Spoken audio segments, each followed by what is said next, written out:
I'd have to say I never really knew a whole lot what was going on in Sudan or inside of northern Uganda.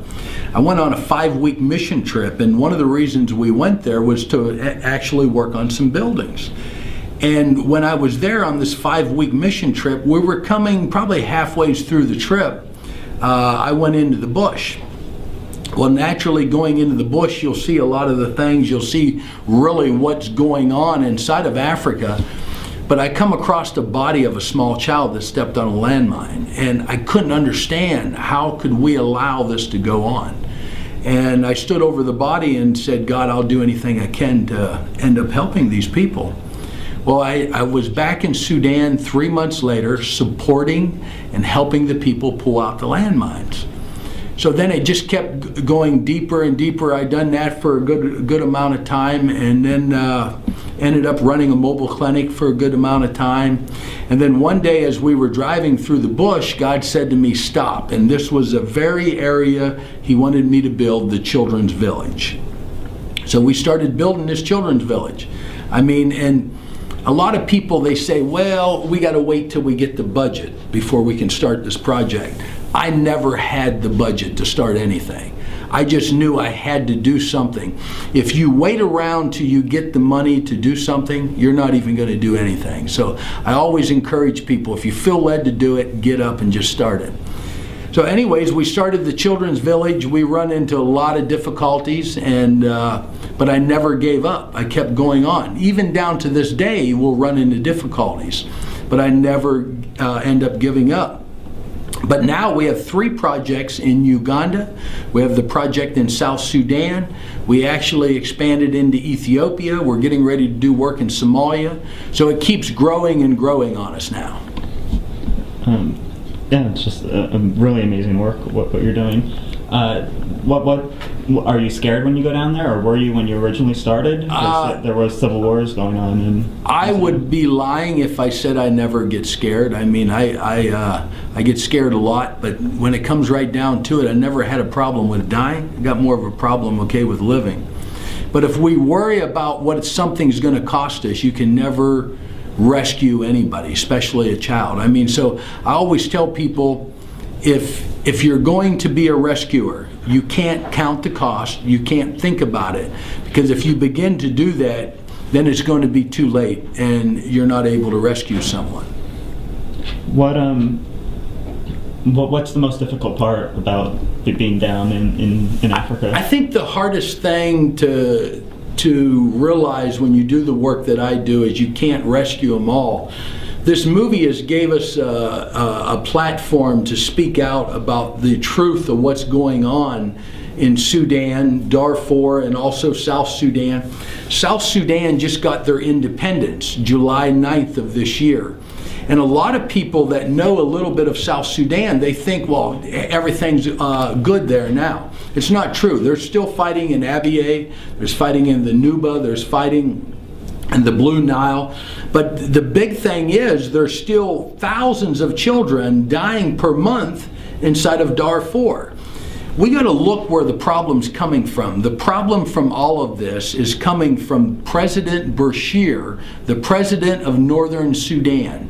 This man is the only president in all of history to have war crime charges placed on him, and he's still in office.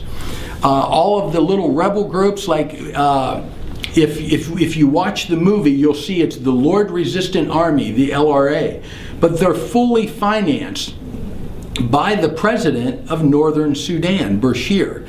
So off of this movie, it gives me a very good platform that I'm able to speak out of what's really going on in these countries.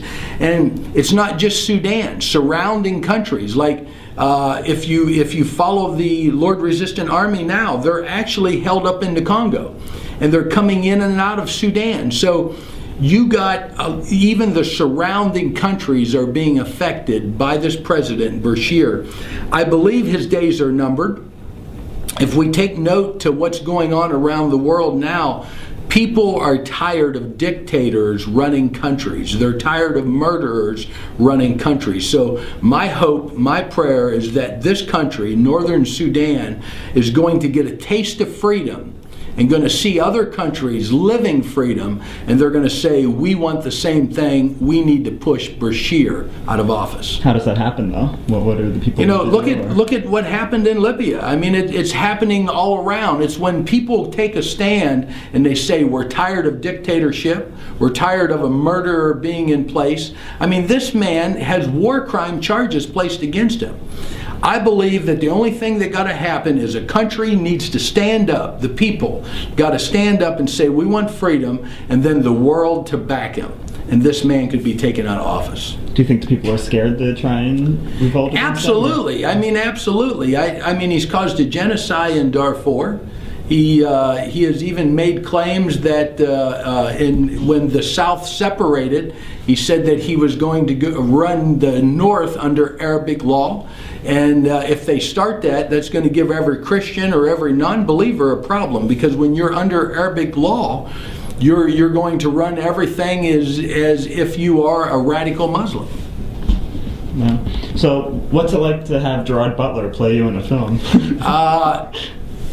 I didn't know Gerard Butler to start with, okay? I don't watch a lot of TV. I will say my daughter did know him, and everyone asked, what do I think of Gerard? You know, I'm a hillbilly from Pennsylvania, so I didn't know the guy, but my daughter knew who he was. But the United States rate him as one of the top 10. He's actually, the last I heard, number 3 in actors right now. So I gotta say, I mean, yeah, I feel pretty good about it. Could they pick someone a little better looking than right, well, he ended up asking my wife. He asked my wife, he said, what do you think about me playing your husband? And she said, well, I thought they'd have picked somebody a little better looking. So I always joke with him about it. But one thing I will say, I was a little concerned how he was going to do.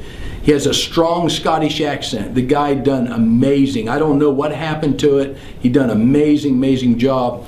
The other concern that I had was that he wasn't just going to use his acting skills from up here, that he was going to get it here in his heart.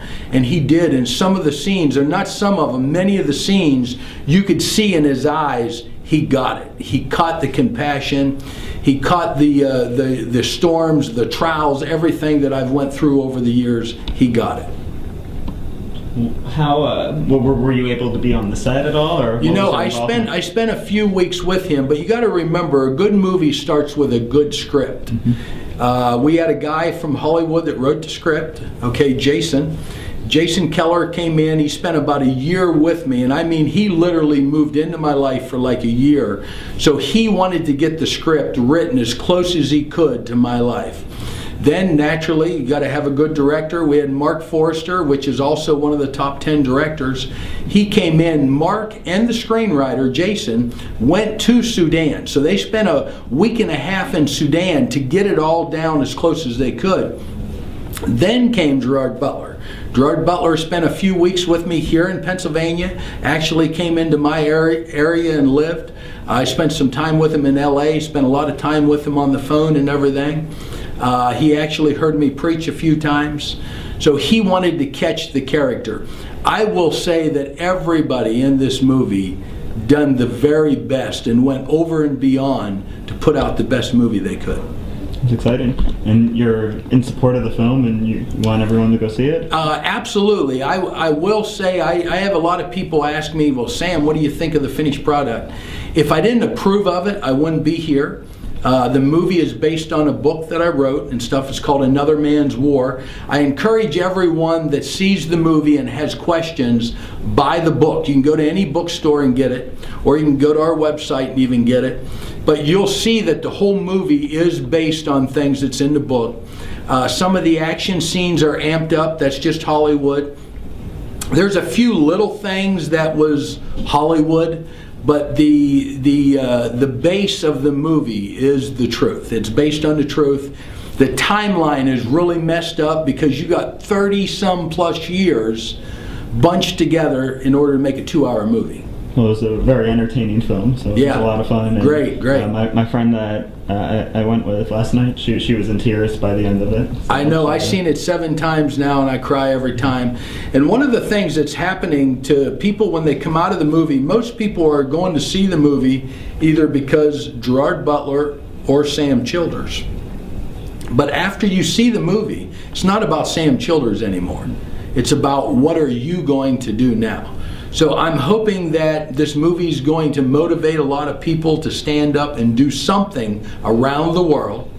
And I hope that they're going to be motivated. It's not just about African children. It's about rescuing children around the world. We have children even here in the U.S. that's dying, and there's something each and every one of us can do. And I tell people all the time, if you don't know much about Africa, educate yourself, get on the internet, educate yourself, find a nonprofit out there that's doing a work that you're comfortable with, support them. If you don't have someone that you know like that, get on our website and support us. Can I check out your tattoo quickly? Yeah.